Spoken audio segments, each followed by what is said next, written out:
Hi everyone. It's 7 p.m. sharp in Vancouver, and I'm here going live for the first time. Let's wait for a few minutes. Let's see if somebody's joining us. It's my first live. I know it's evening. A lot of people are busy.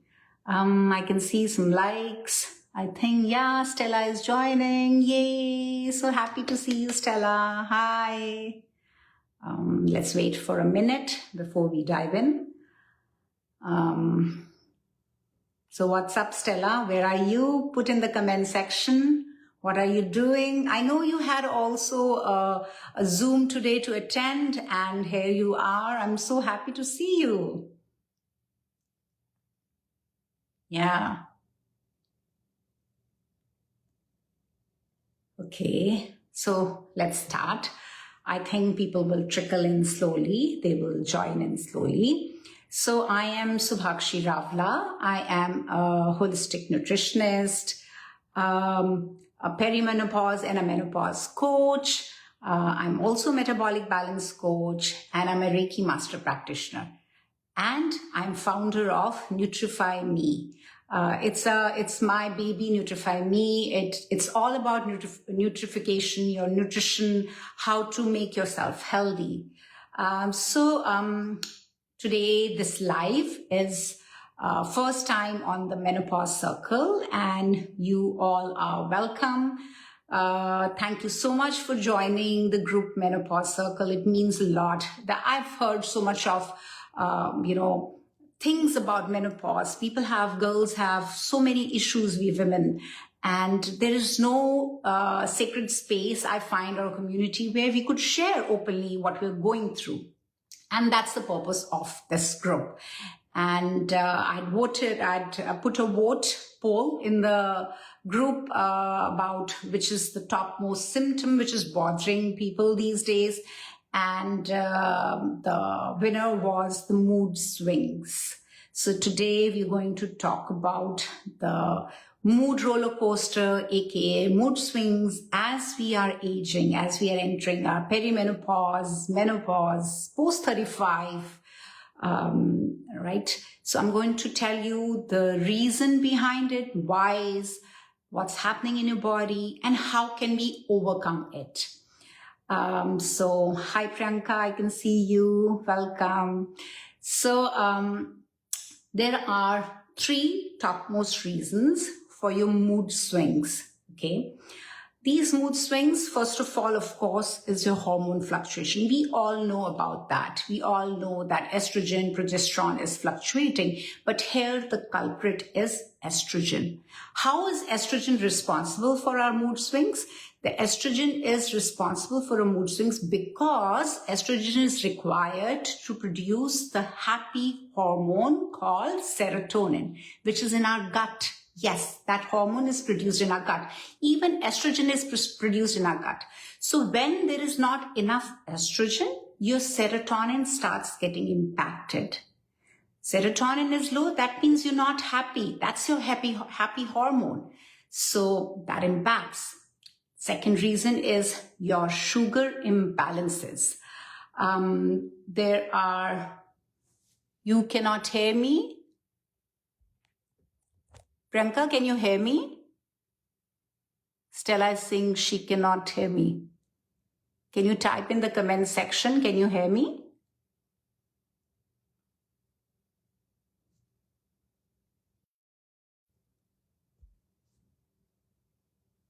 Stella, can you hear now? Oh, okay. Thanks, Priyanka. Okay. So where were we? So we discussed the estrogen, and then second one is your sugar imbalances. That's a big thing. So as we age, our body loses its capacity to maintain the sugar levels in our body. It starts, it's not able to manage those sugar levels because there are sugar imbalances, insulin imbalances, there are sudden energy crashes, which results again in our mood swings. We are not able to understand. Have you ever observed with small kids, we always say that do not let them have that sugar rush. Don't give them too much of sugar. What is the reason? When they have too much of sugar, they get that sugar rush, that spike, and then there is a sugar imbalance which is created. And suddenly after that, they'll be very cranky. First, they'll be very happy, and then they'll be very cranky. They won't be able to sleep. It's exactly the same for us.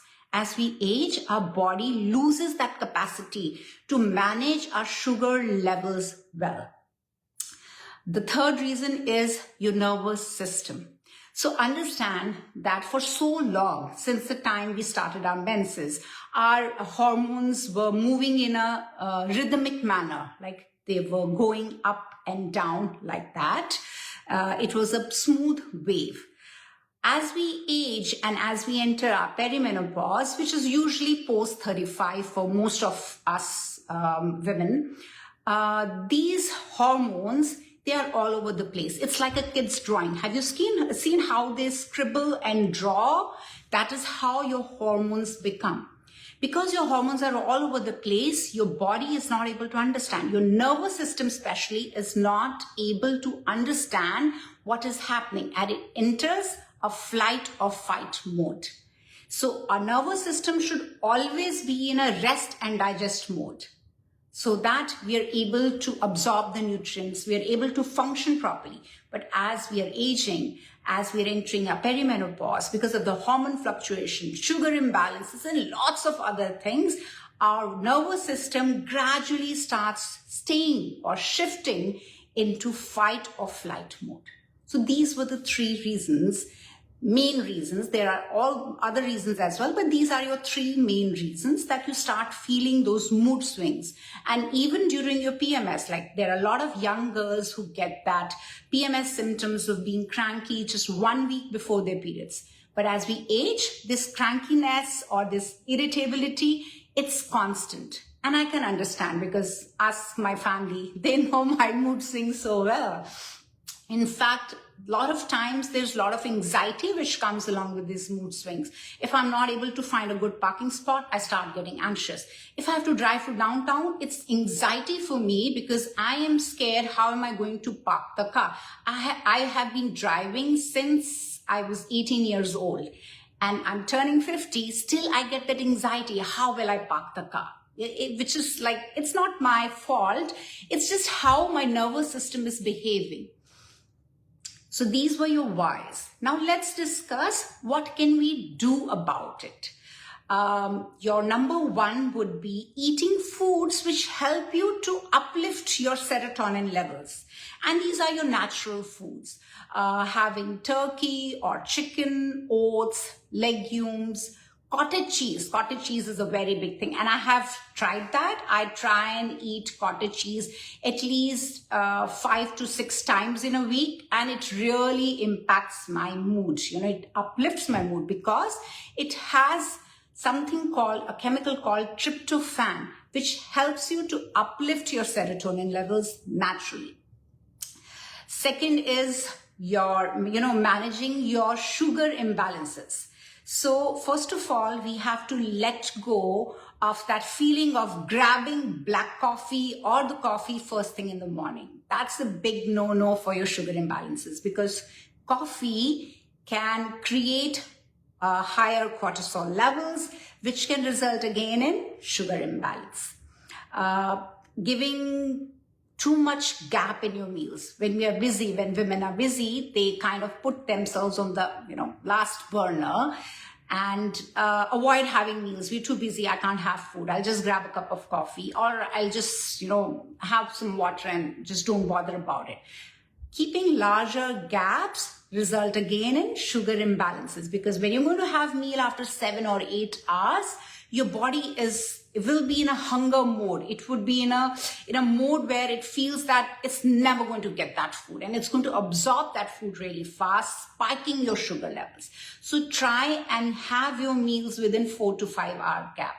There's also one small thing that I would like to add. Do not eat food every 2 hours. That's also going to impact your sugar imbalances. So the ideal thing is to have meals every 4 to 5 hours. That's a good thing. And meals should be protein rich. So protein, again, is a very big thing. I know there is I think, trend going on everywhere that you look at. Everybody's talking about protein, protein, protein. But this very protein is your best friend as we age. It not only helps to build our muscles, which we are losing, it also helps to stay satiated. It helps to control our blood sugar levels. And how so? So understand, when you're having high protein meal, let's assume you're having chicken or tofu, paneer, cottage cheese, that takes around 2 to 3 hours to digest. It's going to sit in your stomach for a longer period of time, and your body is going to work hard to digest it. That means your sugar is not going to spike immediately. Whereas you've had potatoes or you've had a fruit, it just takes 30 to 40 minutes to digest. That means the entire food is absorbed in your system, your sugar spikes up, and then it suddenly falls down. Instead of that gradual going up and gradually coming down. So protein is your best friend, ladies. Okay. Another thing is magnesium. I keep talking about magnesium. I cannot talk enough about it. Magnesium really helps to calm down. So it's your chill pill. You know how our teenagers say, Mom, take a chill pill. So your chill pill is magnesium supplement. You can have it in the form of supplement, or you can have it in natural forms such as spinach, you know, your leafy greens, and other food items, so-called. But I would highly recommend going with the supplement. The two forms of magnesium that I can recommend is magnesium threonate and magnesium glycinate. These two forms are really, really good. And you can have them around 400 milligram is a good thing going before bed, having that. Staying hydrated is another important thing. If you are dehydrated, if you're not drinking enough water, and when I say enough, is it around 2 to 3 liters of water, you will see that you are more cranky. You're not able to hold your emotions well. So make sure to put alarms on your phone. I know all of us are busy. We are busy moms. We are working professionals. We don't have time to, really think. Our body, it doesn't think like that. So have water frequently. Put alarms. That's what I do. I put alarms every 2 hours to grab a glass of water, or I carry my water bottle everywhere. So these were our things, our ways, nutritional ways by which we can control our mood swings. Now, being a Reiki master practitioner, I always relate the ailments with your chakras. Now, we all know that we have 7 chakras in our body. So the chakra which is responsible for our emotions is called sacral chakra, and it lies somewhere here beneath your belly. Okay. So when this gets blocked, and where is your reproductive organ? These are your reproductive organs, all are here, your uterus, everything is here. So when this is inflamed, when there are things happening around here, your sacral chakra is bound to get blocked or to struggle to produce good energy for you. So how can we help our sacral chakra? There's a very easy self-Reiki healing session that you can do. Take your left hand, put it on your heart, take your right hand, put it on your belly here, and do box breathing. So what is box breathing? Box breathing is breathing for a 4 count in, holding for 4 counts, and letting go your breath for 4 counts. Repeat it in cycle. Keep your hands here. Do your box breathing. Feel the warmth from your hands. This is what Reiki is about. Reiki is all energy. Energy is in the hands. So feel the warmth going to your sacral chakra. Doing this just for 4 to 5 minutes can help you to manage your emotions pretty well. Another tip that I have is activation or stimulation of vagus nerve. So vagus nerve is the one which either moves us to fight or flight mode, or rest or digest. So when we are having that emotional outburst, anxiety, or that feeling of being gloomy or depressed, try and activate your vagus nerve. And it's absolutely easy. You will be surprised when I tell you how to activate it. So by singing, you can activate your vagus nerve. You're getting anxious, start singing a good song. That's it. That can activate. Another very, very easy method is gargling. Yeah, right. So we know that we need to gargle when we have cough or throat issues, but that can also help you to stimulate and reactivate your vagus nerve so that you can move from fight or flight to rest or digest mode. So these are the tips that I have for you. If you have any questions, you can put it here in the comment section. I'm more than happy to answer those for you. Otherwise, you can also later on probably message me, or this video is going to go on the page. You can write it there. Yes, Anjali, you can just sing. Can you imagine? Like, I never thought about it. This was all a learning for me. Even gargling, this was very surprising, and I've tried it. Seriously, I've tried it on those, rainy days when I'm very gloomy. Just gargle, and 3, 4, 5 minutes of gargling that can help you. Yeah. Do you have any questions? Any feedback? Anything?